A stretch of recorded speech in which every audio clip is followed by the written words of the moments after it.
He was an American hero. His name was Alvin York. On October 8th, 1918, he and his platoon were under heavy fire and suffering heavy casualties. 3 of the higher-ranking officers in his platoon were killed, which left Corporal York in charge of the platoon. He led his men on a heroic charge and daringly worked himself into a position where he could lay down fire on the enemy. His fearless actions led to the capture of 128 men and the machine gun nests that were incessantly laying down fire upon his platoon. Alvin York's actions saved the lives of the 7 men who were with him.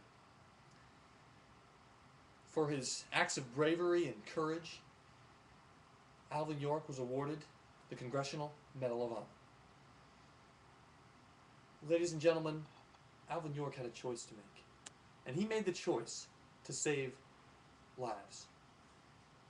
He didn't even want to get into the war because he was against killing. He didn't like what he was doing, but he did it because it was necessary. He did it to save. He was steady, he was brave, he shot to save. Officer Waldman was also faced with a difficult choice on the night of December 7th, 1996. If we go back to that night, he and his partner, Officer Levy, were traveling. They were driving slowly. They were on a mission looking for a burglar when Mr. Ramirez, the plaintiff, came upon them. He got out of his car. He was yelling at them. He was a little crazed. He was calling them idiots. He even threatened them. And then he attacked them. He had a knife in his hand. As Officer Waldman got out of his car after Officer Levy and Mr. Ramirez were fighting, were struggling, he looked over the top of his car and saw a knife in the hand of Mr. Ramirez. Mr. Ramirez took that knife. He raised that knife up in the air and he stabbed Officer Levy in the shoulder.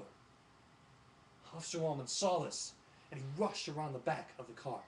And as he rounded the back of the car, he looked, and again,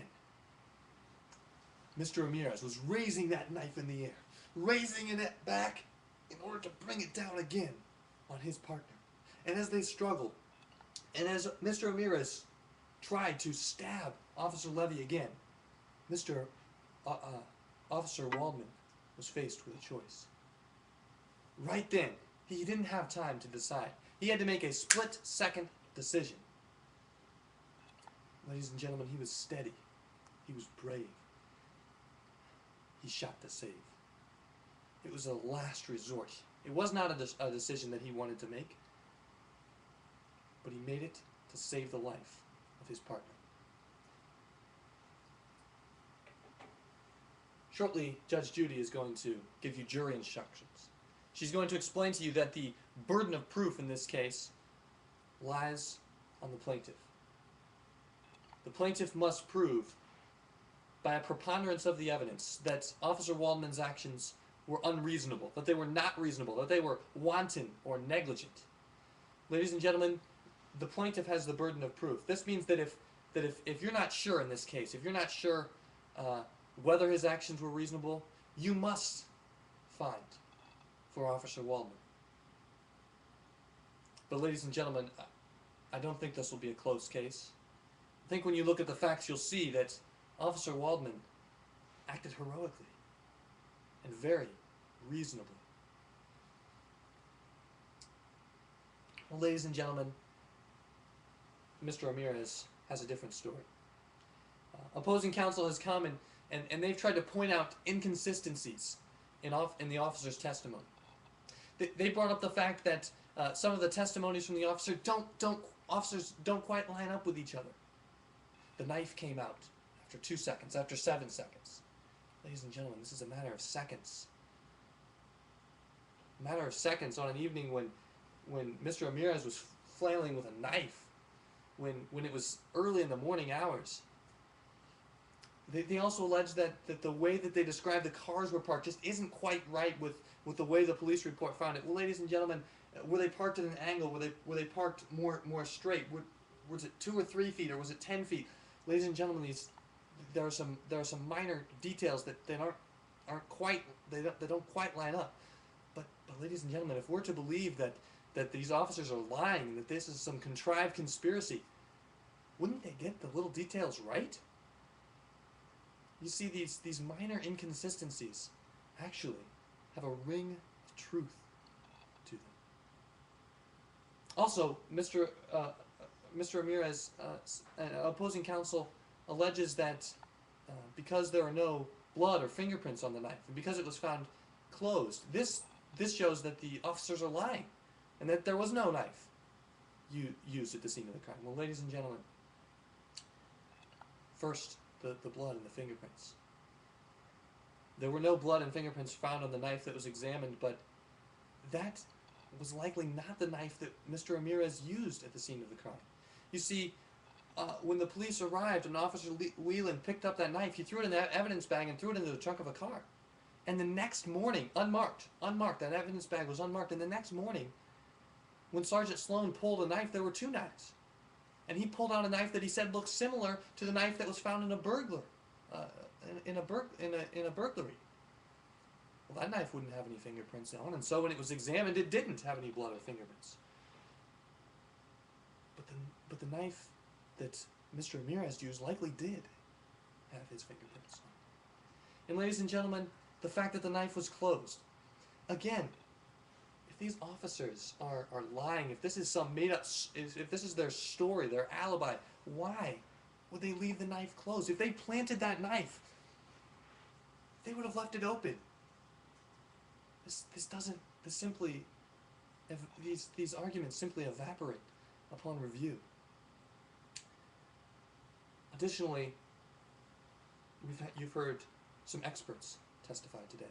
You've heard some experts' testimony. Dr. Angrist testified that he thought that it was consistent with Mr. Ramirez's story that he was getting up off the ground when he was shot. But you heard Dr. Marshall. Dr. Marshall testified that it was the most likely series of events were that Mr. Ramirez was struggling, was fighting, and was bringing that arm back when he was shot. And ladies and gentlemen, this opinion is not inconsistent with the opinion of Dr. Angrist. Dr. Angrist admitted that could have been true as well. Ladies and gentlemen, the plaintiff has told you another story today, but he told you that when he got out of the car, he was hit by Officer Levy before Officer Levy even identified himself as a police officer. But ladies and gentlemen, we know this to be false. Because a few months ago, Mr. Ramirez was on trial for battery. And battery, ladies and gentlemen, is an absolute defense. Self-defense is a defense to a battery. So if it is in fact true that Officer Levy threw the first punch, Mr. Ramirez would have been found innocent of battery. But, ladies and gentlemen, a jury found him guilty beyond a reasonable doubt of battery. He was the aggressor in this case. He started the fight. He made the threats. He brought out the knife and stabbed Officer Levy in the shoulder. He was about to do it again. Ladies and gentlemen, when you're deciding whether Officer Waldman's actions were reasonable, consider the police department's policy, which says that an officer is justified in using deadly force to prevent death or bodily harm to the officer or another person. A knife is deadly force, because a knife is capable of causing death or serious bodily injury. The plaintiff, opposing counsel, argues that Officer Waldman should have done something else. He argues that he should have fired some warning shots before pulling the trigger and shooting Mr. Ramirez the night of December 7th, 1996. Ladies and gentlemen, this argument reminds me of the the farmer who was attacked by his neighbor's dog. And as the dog was biting him and attacking him, he killed the dog with his pitchfork. And the neighbor came out and said, "Why'd you kill my dog?" The farmer said, he was attacking me. The neighbor said, "Well, couldn't you have at least used the other end of your pitchfork?" And the farmer said, "Well, I would have been happy to if he would have used his other end." Ladies and gentlemen, deadly force was used. Officer Waldman responded with deadly force. Not as his first choice, as his last choice. As his partner was being pinned back by Mr. Ramirez, and Mr. Ramirez had that knife back in his hands about to stab him, Officer Waldman was steady. He was brave. He shot to save. He used his training. He acted in accordance with the police department's policy. He acted reasonably.